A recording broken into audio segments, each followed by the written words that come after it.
भी उसी का विकृत रूप था। वंदे शिक्षा मित्र सम्मान समारोह में उपस्थित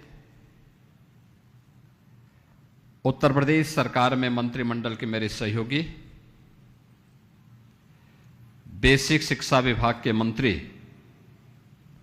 श्री संदीप सिंह जी, गोरखपुर के लोकप्रिय सांसद श्री रविकिशन शुक्ला जी, जिला पंचायत अध्यक्ष श्रीमती साधना सिंह जी,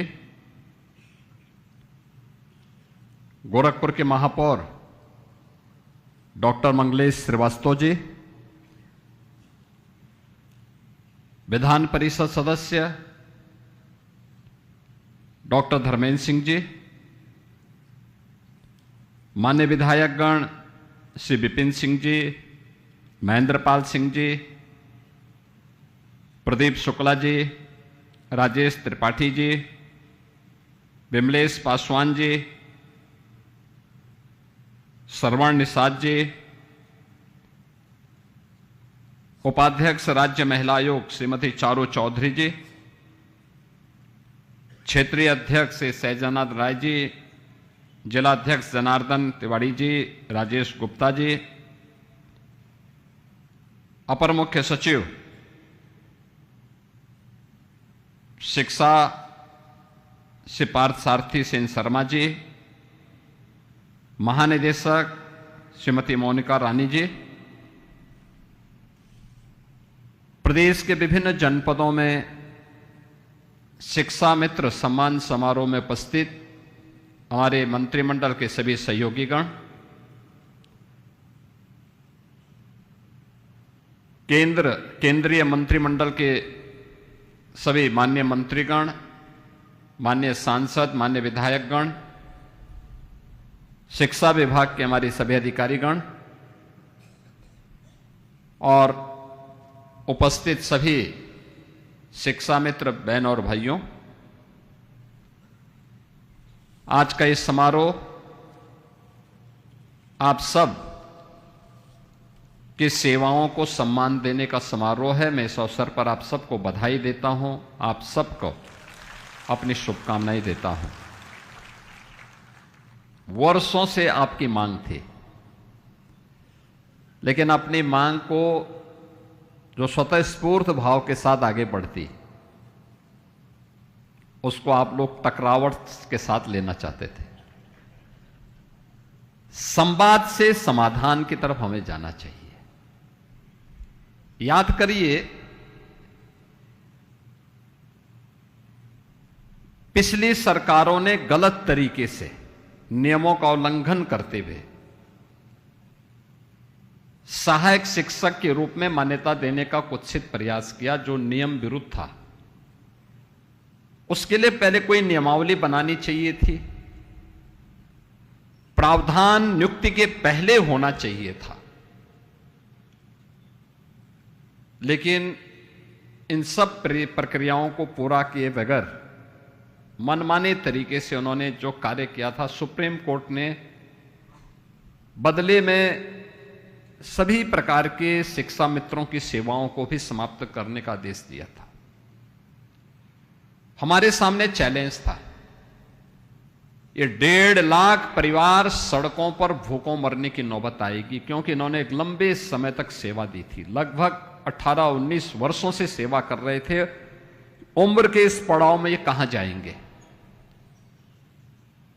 और उस समय मेरे साथ डिप्टी सीएम के रूप में डिप्टी सीएम थे डॉक्टर दिनेश शर्मा जी। उन्होंने मुझसे कहा कि ये बड़ा संकट होगा, क्या किया जा सकता। हमारे मंत्रिमंडल ने तय किया कि हम इनकी सेवाएं समाप्त न करके इनका सहयोग लेंगे, और उनका जो 3,500 रुपये का मानदेय था, इसको बढ़ा करके हम 10,000 रुपया करेंगे।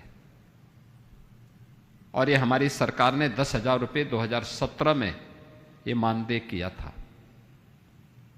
हम चाहते थे कि समय समय पर फिर इसको हम कुछ न कुछ करें, लेकिन आप लोगों के बीच में कुछ ऐसे चंदा वसूलीबाज आ गए थे जिन लोगों ने आपका शोषण किया, आपका दोहन किया, आपके साथ न्याय न हो इसके लिए विपक्षी दलों के षड्यंत्र का शिकार आपको बनाया। और जब सच्चाई आप सबको समझ में आई तो सरकार तो पहले से तैयार बैठी थी कि हम आपको सहयोग करें।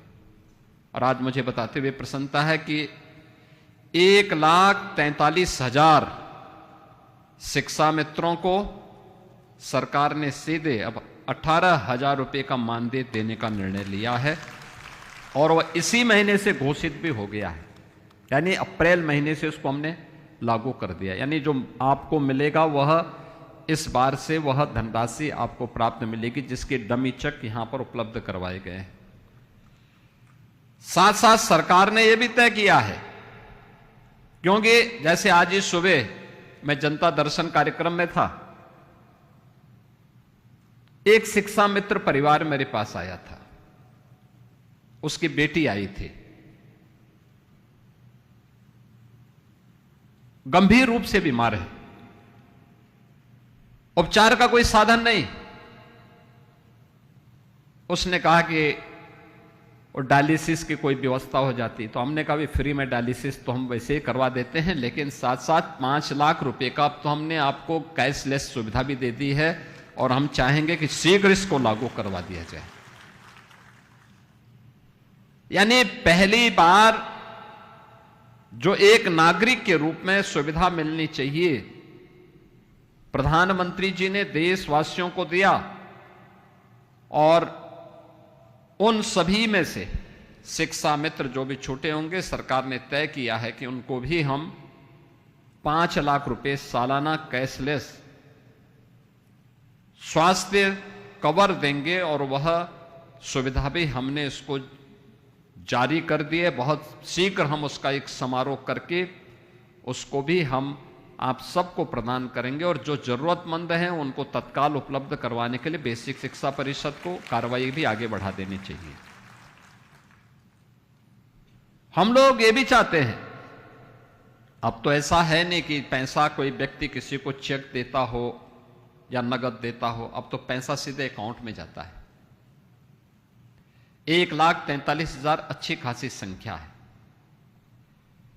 1,43,000 संख्या को अगर बेसिक शिक्षा परिषद तत्काल बातचीत करे, बैंक से बात करे, किसी एक बैंक के माध्यम से वो पैसा इनके अकाउंट में जाए और वह पैसा उनके अकाउंट में रहेगा, तो वह बैंक इनको सामाजिक सुरक्षा की गारंटी भी दे देगा। यानी 5 लाख से लेकर 10 लाख तक की किसी भी शिक्षा मित्र के साथ कोई घटना दुर्घटना होती है तो बैंक उनको उतना बीमा कवर उपलब्ध करवा देगा। और यह व्यवस्था भी हमें अब इनके साथ करनी चाहिए। यह व्यवस्था बेसिक शिक्षा परिषद को तत्काल लागू करना चाहिए। यानी एक साथ 3 कवर। मानदेय आज आपका 18,000 आज से आपको मिलना प्रारंभ हो गया। कैशलेस की 5 लाख की सुविधा और साथ साथ यह भी प्रक्रिया आगे बढ़ जाती है सोशल सिक्योरिटी की, तो वह कोई भी बैंक इसमें आपको ये सुरक्षा प्रदान करने को तैयार होगा। हम लोगों ने बहुत सारी संस्थाओं को उपलब्ध करवाया है, हमने बहुत सारी संस्थाओं को उपलब्ध करवाया है और ये केवल आपके अकाउंट उसमें होने पर यह सुविधा आपको उपलब्ध हो सकती है। और सामूहिक रूप से 1,43,000 काफी बड़ी संख्या है। शिक्षा मित्रों के लिए सरकार ने पहले भी इस बात को व्यवस्था की है कि भाई उनको प्रयास होना चाहिए कि उनके जिले में और उनके नजदीक के विद्यालय में उनको तैनाती मिले। जो महिलाएं, खासतौर पर जो बेटियां शादीशुदा हैं, अपने मायका के में पहले भर्ती हुई थी, बाद में वो ससुराल में चली गई, उनका ब्याह हो गया, तो उनको नजदीक का कोई विद्यालय उनको मिले या म्यूचुअल ट्रांसफर की व्यवस्था भी उनको होनी चाहिए। तत्काल उसमें निर्णय करके हमें उस समस्या का समाधान का रास्ता भी निकाल देना चाहिए। और इसीलिए ये इतना कुछ सरकार कर रही है। याद रखना, हमें इस बात को ध्यान में रखना होगा कि आज का समय सकारात्मक सोच का है, सकारात्मक सोच का। और आप शिक्षक हैं, एक शिक्षा जगत से जुड़ा हुआ व्यक्ति अगर सकारात्मक सोच का नहीं है तो वह तो समाज के पुण्य क्षति कर देगा। हमारा नेचर ट्रेड यूनियन जैसा नहीं हो सकता, नहीं हो सकता। हमें तो सकारात्मक भाव के साथ कार्य करते हुए समाज के लिए, जिन बच्चों को एक अभिभावक बड़े विश्वास के साथ हमारे पास भेज रहा है,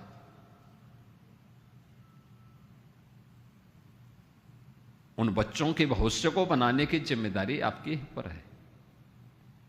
अगर आप सकारात्मक ऊर्जा से भरपूर नहीं होंगे तो बच्चा तो उसका न्यू ही कमजोर हो जाएगी, गड़बड़ हो जाएगी। जो जितना सकारात्मक होगा उतना अच्छा परिणाम दे देगा, जो जितना नकारात्मक होगा उतना ही विध्वंसात्मक हो जाएगा, समाज के लिए, देश के लिए खतरनाक होगा। जब प्रधानमंत्री मोदी जी के नेतृत्व में हम नए भारत का दर्शन कर रहे हैं, कितनी मजबूती के साथ देश आगे बढ़ रहा है। हर एक क्षेत्र में भारत ने प्रगति के नित नए प्रतिमान स्थापित किए हैं। उन स्थितियों में सबसे बड़ी भूमिका किसी की होती है तो नींव के पत्थर के रूप में शिक्षा की, और उसमें बेसिक शिक्षा की सबसे बड़ी भूमिका होने जा रही है। जितनी मजबूत नींव आप खड़ा करेंगे उतना ही सशक्त भवन उसमें बनेगा। और मुझे प्रसन्नता है कि गत 9 वर्ष में बेसिक शिक्षा परिषद ने इस दिशा में बेहतर प्रयास किया है। उत्तर प्रदेश को हम लोगों ने हर एक क्षेत्र में आगे बढ़ाया, लेकिन वो परिवर्तन दिखता है। ऑपरेशन कायाकल्प, आज विद्यालयों में आप जाइए, क्या परिणाम है। सिचुएशन का लक्ष्य विद्यालयों में बालक बालिकाओं के लिए टॉयलेट, पेयजल, विद्यालय की फ्लोरिंग, विद्यालय के फर्नीचर, विद्यालय का स्मार्ट क्लास। पहले क्या था, ये 30 से लेकर के 36% के बीच में था, और आज यानी पहले जो संख्या थी वह 30 से लेकर 36 के बीच में था। इसका मतलब 64 से लेकर के 70% बच्चे ऐसे होते थे जिनको स्कूल छोड़ना होता था। आज सिचुएशन का लक्ष्य हमारा 96 से लेकर के 99% तक पहुंच चुका है। इसका मतलब इन विद्यालयों में सभी प्रकार की सुविधाएं उपलब्ध करवाई गई हैं।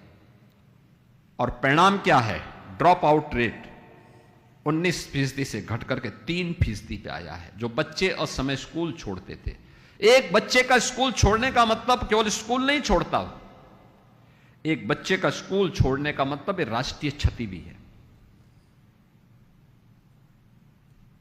समाज की क्षति है। आप समाज को एक नकारात्मक सोच के साथ,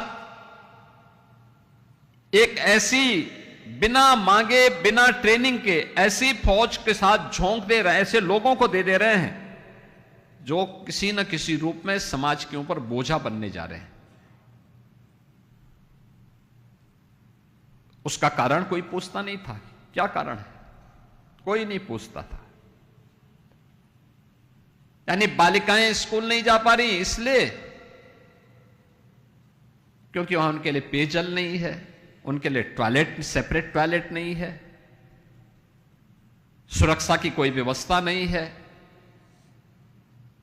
आप सोचो, आज के दिन पे 1,60,00,000 बच्चों को हम लोग 2 uniform, bag, books, shoes, socks, sweaters, ये सब उपलब्ध करवा रहे हैं, बुक्स उपलब्ध करवा रहे हैं। 2017 के पहले नहीं मिल पाता था, नहीं मिलता था। इतने बच्चों को दिया जा रहा है, पढ़ सकें, स्कूल चलो अभियान चल रहे हैं, हर बच्चे के मन में पढ़ने की एक तमन्ना हो, यह उसका अधिकार भी है। उसके अभिभावक की जिम्मेदारी बनती है, शिक्षक की भी जिम्मेदारी बनती है और समाज की भी जिम्मेदारी बनती है कि हम इस राष्ट्रीय कार्य में हम भी सहयोग करें। और मुझे प्रसन्नता है बेसिक शिक्षा परिषद में ड्रॉप आउट रेट को कम करने, ऑपरेशन कायाकल्प के माध्यम से देश के अंदर कुछ मॉडल देने, निपुण भारत अभियान के अंदर कुछ बेहतर करने का कार्य किया। कस्तूरबा गांधी विद्यालय में गरीब बच्चियां जहां पढ़ती थीं, गरीब परिवारों की बेटियां जहां पढ़ती थी, 8वीं तक थे, उन्हें 12वीं तक करने का कार्य किया। और इस बार तो यह भी तय किया गया कि जिन विकास खंडों में कस्तूरबा गांधी विद्यालय नहीं है, वहां पर बेटियों के लिए रेजिडेंशियल विद्यालय वहां पर भी बनेंगे, उस पर भी पैसा उपलब्ध करवाया गया है।